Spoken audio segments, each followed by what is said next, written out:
The Discourse starts right now with Cheryl Oates and Erika Barudis. Welcome back to The Discourse. Well, Winnipeg is gearing up for the Grey Cup this weekend, and Premier Danielle Smith still has no pipeline to Canada's northwest coast and no MOU on the series of bad laws she demanded retracted by kickoff. The Premier has called for the Prime Minister to scrap this list of laws she says stifle Alberta's energy industry, including the federal emissions cap, the Impact Assessment Act, clean electricity regulations, and the tanker ban. This week, Prime Minister Mark Carney announced the latest projects to be referred to the Major Projects Office, and there are 7 big-ticket energy and natural resource initiatives that the government says would help boost an economy that's still feeling the impact of ongoing tariffs. When you add these 7 proposals to the 5 Carney pushed way back in September, the total value is over $116 billion and includes things like an LNG project, more than one LNG project now, a couple of mines, a hydro project in Iqaluit, the North Coast transmission line in BC, a giant conservation corridor, but notably, no pipeline. However, he didn't shoot a pipeline down either. He said the discussions with Alberta on an MOU are going well, that he is encouraged, but that they need to iron out a few more issues and they will keep working over the next number of weeks. He also mentioned the Pathways project, the CCUS project, and called it a huge opportunity for Canada. He said it's part of the discussions with Alberta. Those discussions are going well. I'm personally encouraged by the progress that we're making. There's a few more issues that we're working on ironing out, looking forward to that progress over the course of the coming weeks. This is a very important process for the province, for the country.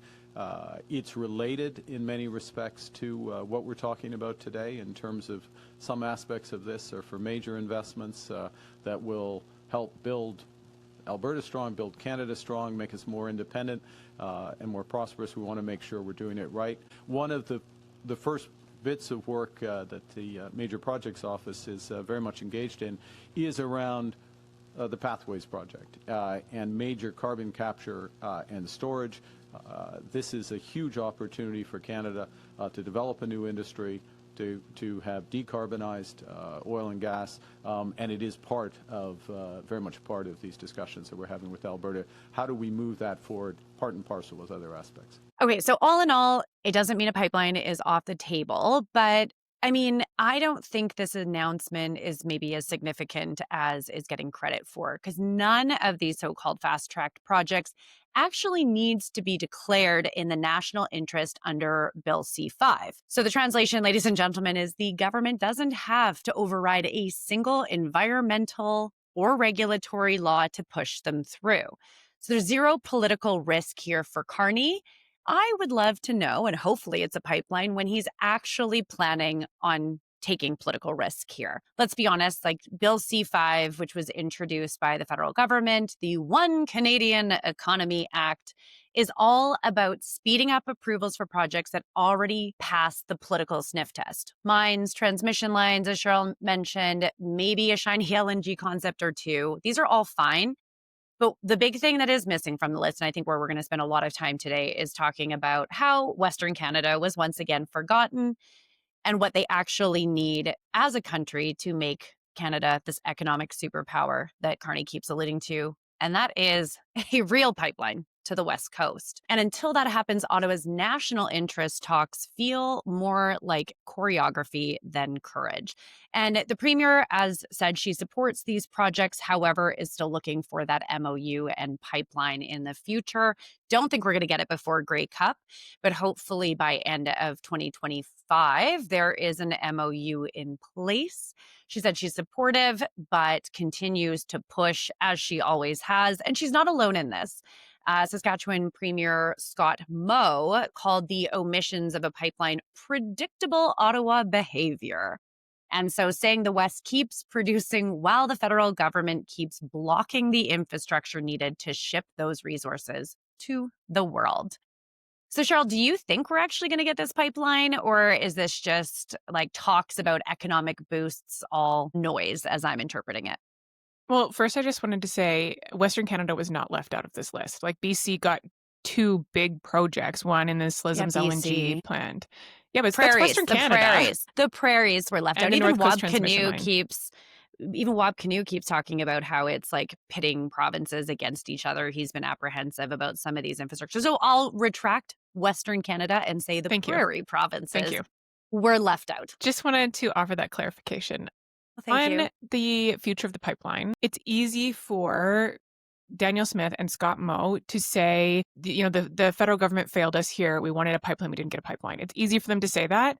But truthfully, if you listen to what the prime minister is saying, and even if you listen to what Danielle Smith is saying following that announcement, because maybe surprisingly to some, she did not come out against that announcement. She also came out with the same sort of style of rhetoric as Mark Carney did, saying she's hopeful as the two continue to work toward an MOU. But when we think about what it will take for this project to continue to move forward, Danielle Smith has called this a grand bargain. Mark Carney alluded to the pieces of it yesterday. We're talking about having in place industrial carbon pricing so that we don't need an emissions cap. Right now, Saskatchewan doesn't have industrial carbon pricing. So, if Scott Moe wants to see a pipeline go ahead, that's one place to start. I imagine, based on the conversations going on publicly, that there's a lot of conversations going on behind the scenes about the tier system in Alberta and where that system lands so that it is equivalent to the federal standard. And then an emissions cap wouldn't be needed.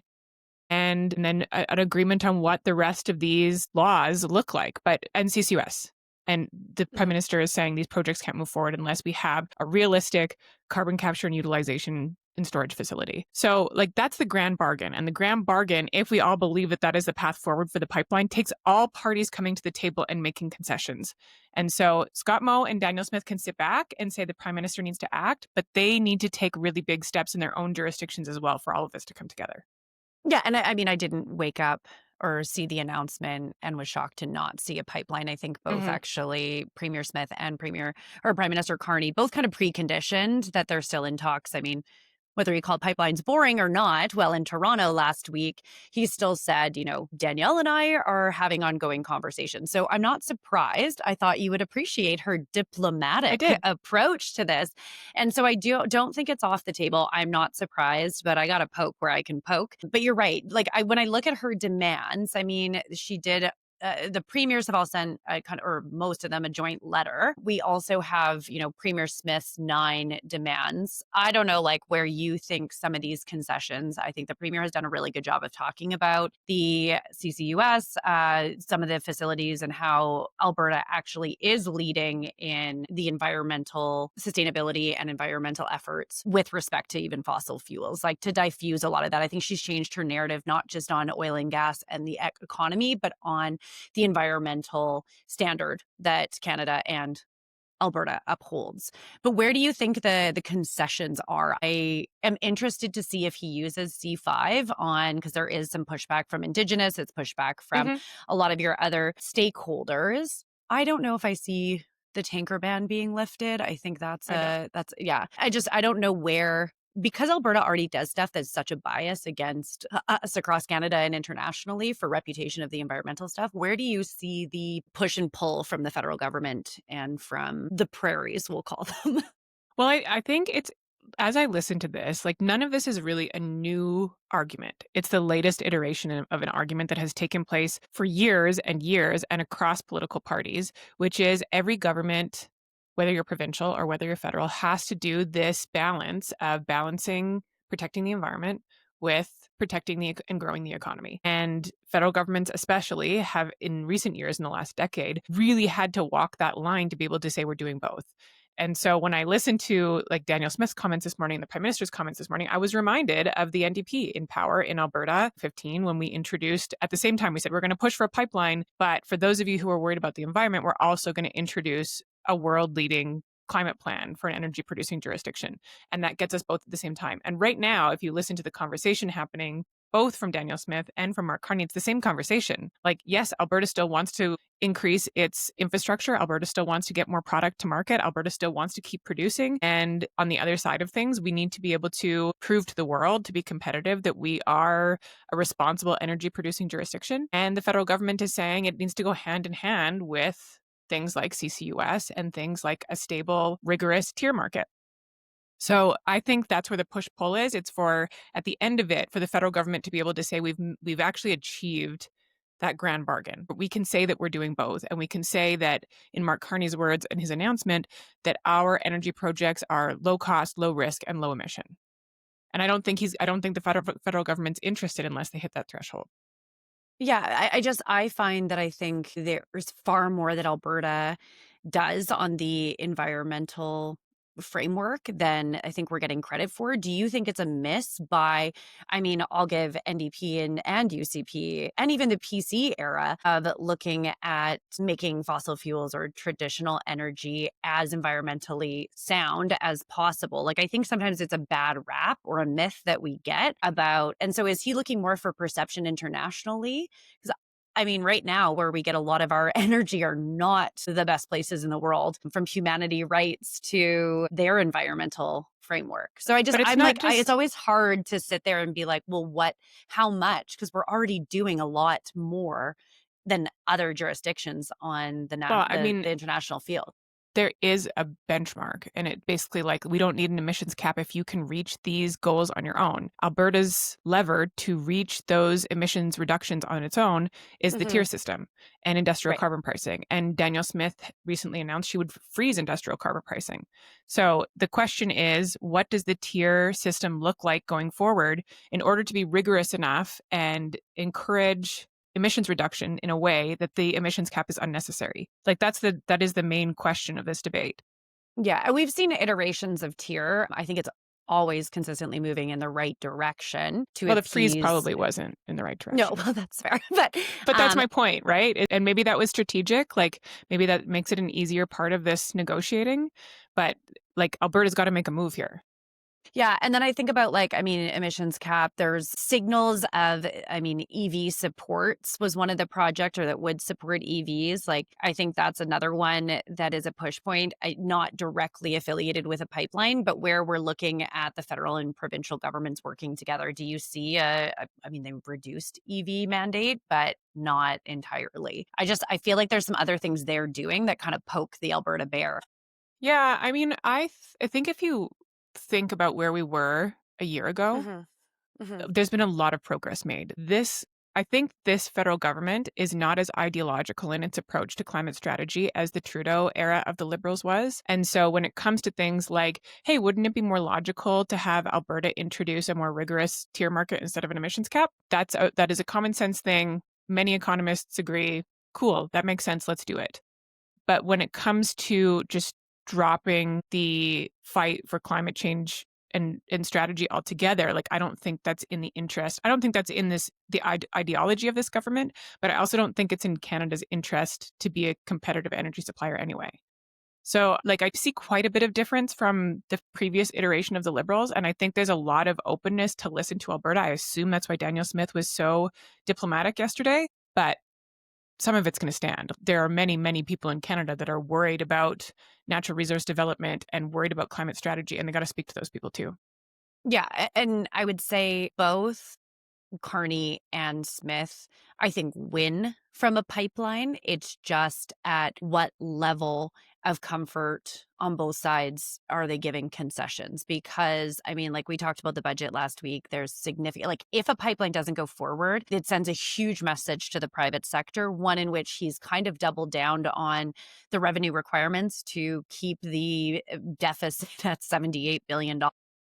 And so It's just I one think, project. like, but I'm saying it sends a message. I think that's the big issue, is that we, for a long time, to the energy sector, the traditional or conventional energy sector, don't do business here under Trudeau era. I think that Carney has said and done a lot of things that would open up that conversation again. But again, he didn't use the C5. He's not fast tracking outside of anything that was already approved. Like, he's not taking political risk. I think that the pipeline would benefit him using political risk, obviously calculated in what the points you've made. But I also think it's a win-win for the entire country to have a pipeline. I was actually shocked that Nenshi wouldn't even answer that question. Like, he was asked about it. I think it was on Ryan Jesperson and some other news outlets, that it was like, do you support a pipeline? And he just pivoted back to not building the Trans Mountain. And I was like, Yeah. but it was like, why can't he just come out and say, like, Because this would I be don't a think good thing? because I'm not sure it's a straight up answer to this would be a good thing. Like, you say that they need to signal to private industry that this is a place to do business, but I mean, like, there's 2 LNG projects on the list because they have their actual projects. Like, this is an idea.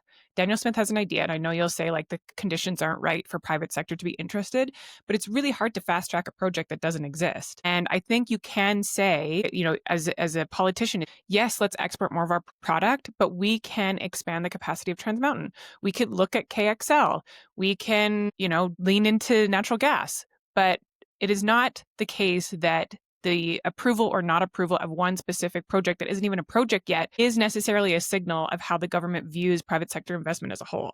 Yeah. And to be clear, I mean, a pipeline, right? I think you're talking about specifically the one that the premier proposed, put $15 million into kind of like the feasibility or the submission to say we're serious. I think regardless, this administration needs to find a pipeline, whether that goes to the States, which we've talked about, I think that TMX can be expanded, but there was a lot of issues with how it was constructed. So a lot of injection of funds to be able to mitigate that to be at capacity. We have an MOU with Doug Ford, Scott Moe, and Premier Smith. So with the absence of Manitoba, who might come to the table, I'm not even sure where those conversations are, but an MOU there, like that to me is saying you've got most of your players at the table. That could be a feasible project. So I want to be clear. I wasn't talking about. But they talked about an MOU. I'm sure there's conversations there. Maybe that is the one that Carney's having conversations with. We don't know. My argument is that a pipeline, wherever it goes, different benefits. Like I said, if you're going Keystone, less of a Canadian independent energy sector win, but still our product to Tidewater or and our product big flowing out. Chip. Yeah, exactly. And so I think this administration would be at a significant loss of how far they've maybe come more center and away from ideological activism like Trudeau did by not getting a pipeline through. But it's interesting because we live in a silo of a jurisdiction where most people would agree with what you just said. Like, the federal government needs to approve a pipeline. But in the big electoral map, as we have seen in the election result, Alberta's kind of insignificant. And I'm not sure that the rest of the country at this point would say that if the federal government doesn't approve a new pipeline to Tidewater, that it has failed or that it hasn't met that threshold, especially when you look at the list that includes LNG and mining projects. I'm not sure the rest of Canada feels that this is a necessity for this government's success. I think it's a symbol to private sector about doing business here. And the energy sector is a significant one if they're not willing to reevaluate the harsh policies that Trudeau put in. And Carney has no problem differentiating himself from Trudeau, as we've seen. That sends a bigger, longer term domino effect signal, I think. I mean, we just had many jobs lost in Calgary, which impacts the entire economy. This is a natural resource that makes our whole country go round. I think you're right. You and I look at it differently as Albertans than maybe someone in northern Quebec would look at it. However, I think that's part of the conversation. I think actually Carney gets it lot more than we've seen from the Liberals in years past. So I'm still wishful. Yeah, and the discourse is different. Like, of course, they want to make gains in Alberta. Of course, they'd like to win a few more seats in Alberta. I think Mark Carney's approach to Alberta and making Albertans feel seen and heard has so far worked. Like, I think people feel like they're listening to Alberta in a way that they haven't in the past. But what does he lose for waiting for a real proponent for this project? I'm not sure. Yeah. And I think that's the big thing is right now, I think he said the right things, but not used any political risk. I think there's going to come a day, and I think we're getting closer and closer to that crossroads of the diplomacy. If it doesn't reach an agreement, that it'll be Alberta versus Ottawa version, and that will be nothing new. 7.8, yeah, 7 or 8. But again, like, I think this is where, for the first time, we've seen them sit at the same table. They're all going to be at the table. The first ministers meeting is next week. I think that'll be a big inkling of like how united our country is. Ford continues to love Carney. I think, like, obviously the project's announcement didn't hurt him, but I'm interested to see how the other like the Maritimes, et cetera, feel about Carney and all the trade negotiations. I know that's what they want to really talk about is where are we at with trades and what can we all expect? Because lots of them will be going into budget cycles or are in budget cycles. Okay, Yeah. do you want to move to our next topic? Yeah, you can intro it. Okay, I will say it has felt like a real moment in Alberta politics lately. The UCP have made some deeply unpopular decisions, and I'm specifically referring to legislating the teachers back to work and imposing a collective agreement on them. And I think many people who did not like that decision or did not support the way that the UCP approached that, and you and I have agreed that that was not a political win for the party, have been waiting to see how the public or how the official opposition would react in this moment and whether this could be like sort of a turning point in Alberta politics. And so this week, I was really pleased to see the Alberta NDP, the official opposition, drop a super slick ad reintroducing Nenshi to the public and doing a really nice job of contrast in this ad. The full thing is 3 minutes long. I will not play the whole thing, but let's just listen to a clip of it. Too many Albertans are treading water. Hard to live in Alberta now. Danielle Smith promised to lower prices. Prices in Alberta are sky high. My groceries have doubled in the last couple of years. Almost everything. We're now having to dig into our savings. She promised better schools. We got the lowest education funding in the country, and she engineered a teacher's strike. Schools are in chaos right now. How about you try being a teacher, Danielle Smith? She promised integrity, but we got corruption. She said she'd fix healthcare in 90 days. And it's been 1,000 days. The wait time is ridiculous. 10 hours to get an x-ray for one kid and 6 hours to get stitches for the other one. Earmuffs, kids. That's bullshit. And what's she doing? Going to Mar-a-Lago to surrender to Trump and bringing Trump's playbook of division, distraction, cruelty, and chaos. Right about now, you may be asking yourself, What the heck will you do, Nahhead? I'm fighting to bring back the Alberta advantage. More jobs and more money in your pocket. Housing that you can afford. The very best public education system in the world. Public health care that's always there for you and your family. And I'll make you one promise. I will never pander to the separatists who want to destroy us. I believe in Alberta. Unbreakable. First, never last. Albertans, it's time to get active. It's time to get loud. Join us. I'm Nahid Nenshi, and we are Alberta's New Democrats.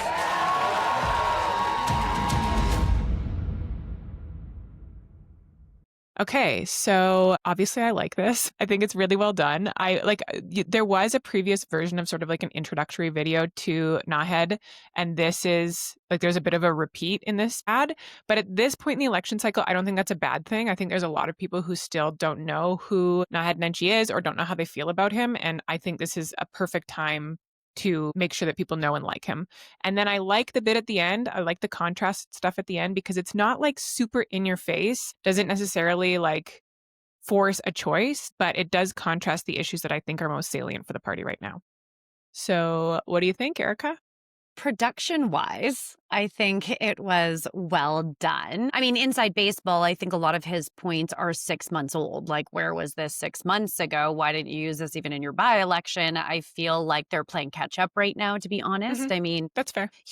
And so, listen, I think some of the points will really resonate. I thought was weird because, especially because you and I were on a few different panels this week together talking about the affordability message, and he really tries to drive that home. And I'm like, well, first of all, a lot of that is out of the Alberta control in the affordability measures. Like a lot of that does fall to federal government and policies in place and printing copious amounts of money. But I thought that it was a weird message just on how he delivered it. Like it was this couple just sitting there being like, we can't afford things in Alberta. Well, we still have a lot of advantage than other places in the country. So I thought there was like some misses there. Overall, I thought it was clever to use, like throw in their little alliteration, corrupt care across it. I thought that, the teacher's message was still salient and relevant. But yeah, I thought there was like, I want to ask you, what the F does he mean about bringing the Alberta advantage back? Because not once in the video does he actually explain how the NDP will do anything. Well, Erika, the NDP have the gift of being the opposition right now. And as we know, the opposition's job is to Pierre oppose. for taglines. And if Nenchi's is like the Alberta Advantage or it's time to get active, time to get loud. So like at this point in the election cycle, like there will be a point where the public will have an expectation that real solutions are offered. And I think even now there are moments where real solutions or real positions need to be taken. In an ad right now, when we're thinking about what the NDP's objectives are, no one has to make a choice right now. Like that ad is not meant to force a choice to say in the next election, vote NDP. That ad is meant to remind Albertans what they are frustrated about right now. You know, affordability, healthcare are top of the list in terms of Alberta's frustrations. So having the opposition echo back to Albertans to say, we know that what you're frustrated about and we're frustrated about them too, is exactly what the party should be doing. And then the second thing, like I said, is at this part of the cycle, you want to make sure that people know who your leader is and that they like your leader. And the first half of that ad, where it's sort of like Nenchi's personal story and his background and why he's in this, that's speaking to that. So certainly there will come a point where there has to be more concrete solutions. There has to be a vision for the future. There has to be more of like a government in waiting feel.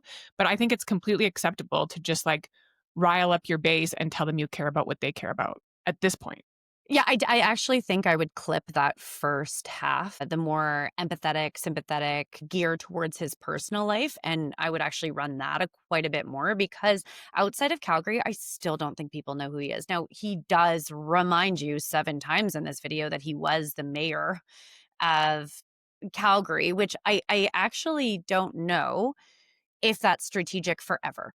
Because he now is an MLA in Edmonton and doesn't mention one damn thing about really Edmonton in his video. And I get that's not the hunting ground, but still 2 years out, you should maybe be like, and I'm proud to represent Edmonton, Strathcona. Like he very much was hyper Calgary. I did like that empathetic piece that he had at the beginning. So 3 minutes, I mean, that's short for Nenchi, as we know.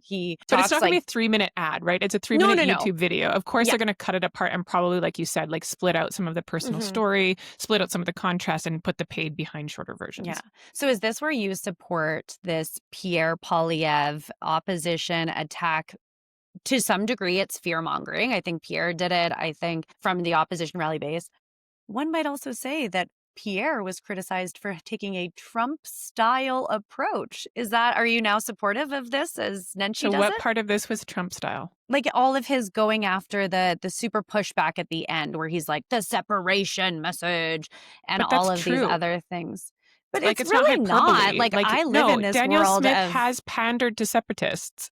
You can't say she hasn't pandered to separatists. She's working on a pipeline. She's talking to the one party that Alberta Erika, has hated forever. She will never rule out like a vote on separatism. That is pandering to separatists. Thomas Lukasik is letting her do that if she wants. I don't care. Just agree with me. You cannot say she has not pandered to separatists. His tactic is still very similar to Pierre. Except taglines, it's true. It's catchy. So is Pierre's. Like, okay, you can't build a home. You can't afford this. We've got homeless and drug addicts everywhere. Danger, safety.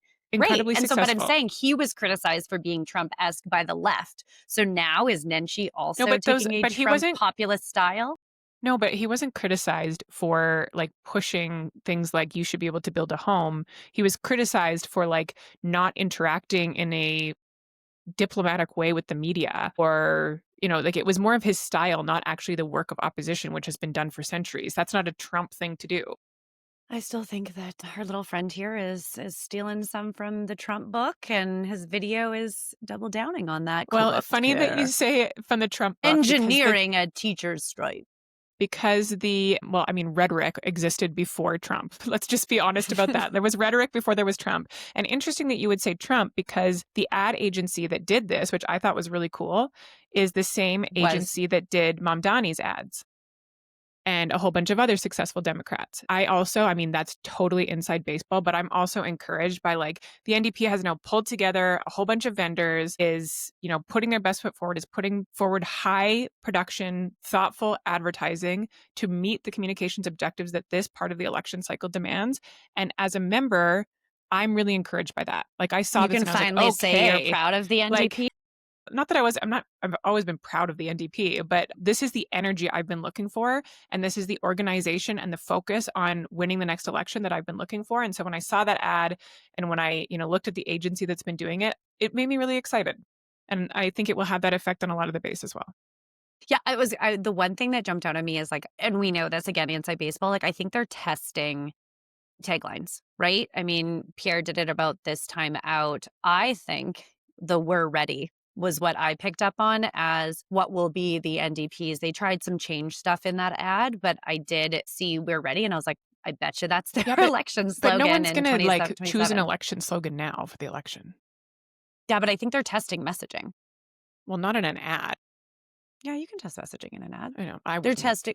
No, well, they do a lot of things you wouldn't do, Cheryl. Pretty confident in that. But I find that, yeah, it's going to come to a point like I was like, he's like, we would do this and return the Alberta advantage. And I'm like, how are you going to return the Alberta advantage? And if I you're hope not people pushing keep for asking. A natural reason. Yeah. Well, I hope people keep asking. Answer, so I hope people ask. But this is what you want to happen, right? You say, we can do this, we can do this, we can do this. If people say how, and you're ready to answer, great. You look like a government in waiting. But you need people to like wonder what you're going to do first. You need to look credible enough that people wonder how you do it. Yeah, I still don't think he's getting the approachability mark. Like, I know that he did his family thing, but when I look at like, is he likable? I think that's his biggest struggle right now. He doesn't look approachable. He doesn't look friendly. He actually looks, and I know we managed that when Premier Smith came in. I know Rachel Notley had to manage some of that, like just how you appear to the public. I think that both of those women, I think, did a very good conscious job, especially even during the election, because people were pitting women against women. I think he just looks really angry. Like he just looks like he's like a hand away from you. And I don't know how you convey that without telling a story about his sister. But then it's like he pivots to his mayoral time and seems pompous again. I don't know. Like I think there was some undertones that the sentiment people have about him being arrogant, standoffish, elitist, like I think that still is a huge challenge for him. And I don't know if the NDP inner circles are talking about that or they're like, let's just take this win of a good ad. Yeah, no, I mean, of course, there's like a good ad only gets you so far. And like, of course, like in any campaign, you've got to look at all the attributes of your leader and where their weaknesses are and where their strengths are. And I think approachability for every leader is a tough one. Because like there's like you have to have this sort of air of credibility and I don't know, like you almost have to be a bit removed to appear to the public like you're like in the machinations of government. And then you also have to look like an everyday person, like man on the street. And those are tough things to do at the same time and tough things in this media climate to do in a credible way. Like high production quality does not translate into approachable. It never will. It's like the unproduced stuff that makes you approachable. Right. And I just think he doesn't even have that. Right. I think that that is where, yes, I don't think in a 3-minute, cut it down to 30 and 60-minute clips that you get to have that come across. Like he even was talking about his sister and family, not him. So it was like his sister seems more approachable after this ad than he does. That's like probably in still how helpful.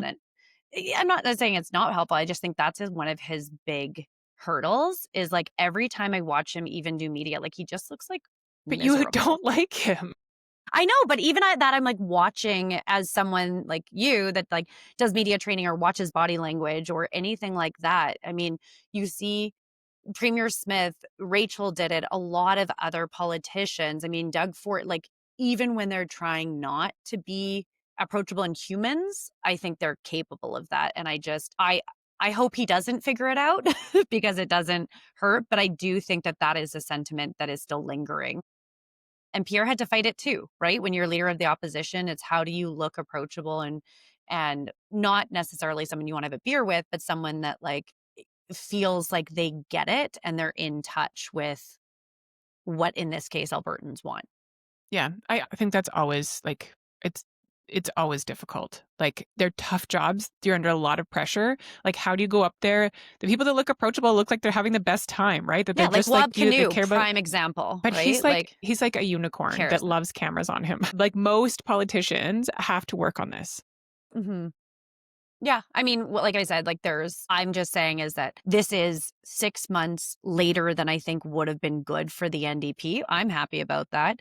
But then he's also still has this stigma about him, which I think should be exposed to everyone and they should all learn it. I don't think that this video necessarily started to undo that. And I'm interested to watch how he evolves because even in the House, he's not maybe performing the way that the NDP was hoping he would. Like I was expecting more too. So you may know this already, but you are not the target audience for this ad. I don't know So what you're talking about. we'll see. I gave it We'll credit. see. Production value. No, I'm I just got saying, the messaging. I get that conservatives, like hardcore conservatives, former presidents of the party, are not going to see this ad and be like, yeah, that's a slam dunk. It was a good ad. That's fine. I think this will achieve its I think it goals did of achieve a getting- lot of goals for you guys. the base needed something to get really excited about. Mhm. People who are not necessarily in the base wanted to see their concerns reflected. Check. Is it the be all end all campaign strategy for the NDP? Yeah, I deeply hope it's not. But I think it's a good start. And would I have liked to see it earlier? Yes, of course I would have liked to see it earlier, but I'm not mad about it coming now. I mean, I think the we've got lots of timing, time. whether we know that there was probably production of this prior to or in the lead up to a teacher strike or whatever it was, this was actually not bad timing. Like I said, not. I'm sure that because of the fact that we talked about the UCP's in a little bit of a dip right now, which is probably a good segue to our final topic here. But that, I mean, there's a lot more than a video that needs to get people to like him because I do, correct me if I'm wrong, think there was a lot of people that got NDP memberships, were really excited about him, and then we're kind of womp womp for some time. So if he's gonna go upwards, I mean, I guess now's the time, but he's got to hold that now for 2 years. Yeah, I mean, that's what these 4-year cycles are all about. Yeah. Do you want to crap on? Speaking of 4-year cycles, finally, not in recall. The most predictable move ever, the government of Alberta may be considering amending its recall legislation after introducing and passing changes to the Recall Act last May that lowered the thresholds for MLA recall. The UCP has found itself in the crossfire of its own legislation. So both Education Minister Dimitri Nicolaides and Airdrie MLA Angela Pitt are the subjects of seemingly well-organized recall campaigns, and those petitions have been approved. And now faced with their own legislation being used against them, the UCP is looking at changing that law. Erika, I know you have so many feelings about this. So last topic, I wasn't the audience for the NDP ad, but now I'm asking my own party to listen to what I have to say. And whoever is advising these frickin' communications about writing a letter to your constituents and then posting it on stupid social media should not be advising that. This is absolutely stupid. You're pointing a frickin' spotlight on something that is actually nothing in my mind. I don't think they're going to get enough signatures. Think that this is the communication on its own is whammy. Go actually, if you are these two MLAs or anyone else that is in the realm of potential recall, hold a town hall, do mailers to your constituency about the shit you've done for that riding. Go door knock, go do the work to shut down this recall this recall act or these petitions. Do the hard work. Putting a freaking post and a letter, if you didn't mail that to every one of your constituents, shame on you, because putting it on social media is just elevating something that I actually think could have been just nothing, and the government could have rode this out. So whoever you are, be better. That is This my knock. This is the thing about doing a podcast with Erika. You're always wondering what she's really thinking. Yeah, you're where is her emotions right now? Where are they? Yeah. Anyways, this is an interesting one. Yeah. I was just going to say it's an interesting one because the argument from the two MLAs who have petitions approved against them is that this wasn't the intention of the legislation. It wasn't intended and to it be. wasn't. Yeah. But maybe in the spirit of the legislation it wasn't. But in the actual writing of the legislation, the government did not take steps to make it clear that this was not what it was to be used for. Actually, at the time that they introduced it, they said Alberta's United Conservatives will give voters the power to fire their MLAs if they break promises. Pretty vague. I think those constituents in the frame that they've offered the recall petitions in could make the case that they feel that their MLAs have broken promises. And like I said before, I'm not a fan of recall legislation. I don't think you should be able to force an early election because you don't agree with the outcome of the election. But I also think that why didn't the UCP think this through when they introduced the legislation? Did they only think it would be used against the NDP? Or when they lowered the thresholds? Yeah. Like, I think like the intention, as we talked, was when Jason Kenney announced this as part of 2019, I believe, was that it was addressing like floor crossing and things like that that were criticized from when the Wild Rose did it in 2015. And so I get, again, the intention. I think Chris D'Entremont from Nova Scotia that decided to cross the floor and join the Liberals, that is a prime example of when this legislation is intended. However, you write legislation in a way that it can't be subjective. And I think this is one where the subjectivity, and you're right, like when they talk, and I think these are two different cases, and I don't want to drag on because I think all of this is stupid, but that Demetrius Nicolaides talked about like it being government. And so I understand that from this is government business, that's executive branch, legislative branch. Angela Pitt, very different. And she's citing that it's like a principal working outside their means. Again, like that is not going to land with voters anyway. I think, so I'm twofold. One, I'm like, if you're going to change it because you and I hate it and we think recall legislation is stupid, just rip off the damn Band-Aid right now while you're in like kind of a slum of like polls. But you're also going into an AGM, and that is not grassroots to do that. I think they should just frickin' shut up and ride this sucker out and realize there's not going to be enough petitions. And for those MLAs, maybe go to your constituency and go into the Lion's Den, door knock, remind them town why halls. they voted for you. Yeah, and be like, here's Angela all the Pitt things I've won done. with a big margin. Yeah. Go remind people why they voted for you. Yeah. And this is the thing is I'm like, why? They're making it a bigger issue. We've talked about it on now, like I think touched base on it on 2 or 3 podcasts.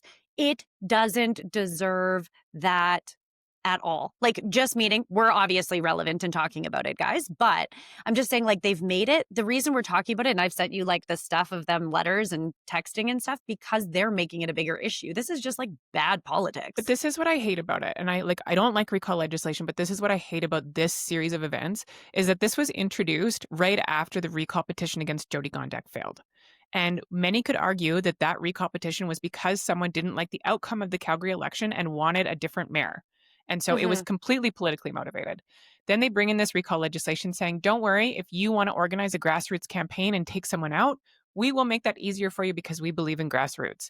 And then only when it gets used against them do they want to backtrack it. Like I don't like recall legislation, but just do the right thing from the beginning and not just because it might hurt you politically. Well, and this is where like doing it, if you're ever gonna realize that you put stupid policy forward and you pull it back, like I think now would be the time, probably after the convention, because again, there's over 4,000 people that are very grassroots. I don't know if that's the conversation you want to have or have to defend. However, because it's now happening to you, if they're going to do it, this is the only time they could actually pull back this legislation. Like, again, I'm not losing.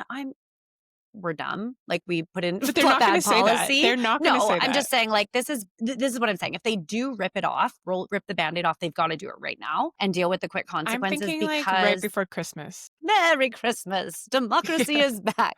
You know what? Actually, though, if you look at Jyoti Gondek, all you had to do was start a Brian Thiessen campaign and get enough votes if you don't want Jyoti Gondek to give a candidate that will steal her votes from you. And there you go. That's democracy. That was in a proper election cycle, right. as it should be. But that's what I mean. I think but that's exactly how you do it. You form this little thing that takes 15% of the vote, and that's how you get back at Jyoti Gondek. I think it was all, I get it, crossing the floor. They should just make legislation that says if you cross the floor, you face a by-election.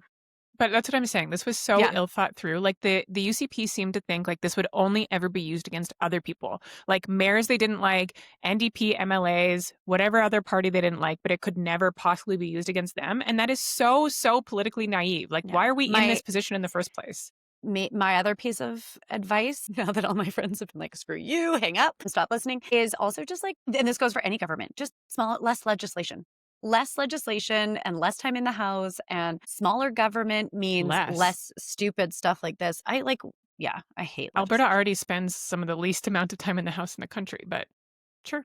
Yeah, but like go do stuff and fix things in the community. You get more done in the community you live in than sitting in a house going through the legislative process. No worries that your job is actually to be a legislator, but Yeah, but you Just can get go rid of that through part. all of it. I just mean like there's some pieces like this type of legislation where it's like, what problem is it solving? And if you can't answer that, or what is it doing for Albertans, any government, or what is it doing for Canadians? You know what? I'll just say, if the Small government government. chooses to roll back these changes and make it much more difficult to recall an MLA, I would just like them to be honest about it. And I don't have high hopes about that. That wouldn't be like politically astute messaging, but I would just like them to be honest about it and include that in their messaging when they make missed changes. the mark on this Yeah. policy. Mistakes were made. Just But for some not no PTSD for promises. you. Don't use the word promise because Yeah. we learned that promise was in the legislation. Anyways, okay, well, now that I've said so many things I'm going to get fun texts about. And thanks for listening, everyone. We'll be back not next week because if you know anything about Cheryl Oates, she loves to travel and go on exotic trips. So she's offline next week. And therefore, we are offline. But Sorry, feel not free sorry. to DM her. You'll have a good time. You're going with your family, right? So that'll be fun. And then make sure to follow us for when we're back on X, Instagram, and TikTok. And who knows, maybe we'll be talking about amendments to recall legislation. Who knows? And do us a favor. So many of you watch our show on YouTube and on audio platforms. Please do us a favor and just hit that subscribe button. That helps us out a lot and helps us bring you the content that you're looking for on The Discourse every single week. Thanks, and we'll see you in 2 weeks. Bye. The Discourse is hosted by Cheryl Oates and Erika Barudis. Follow on Instagram at The Discourse Pod. Subscribe to The Discourse on YouTube and wherever you get your podcasts.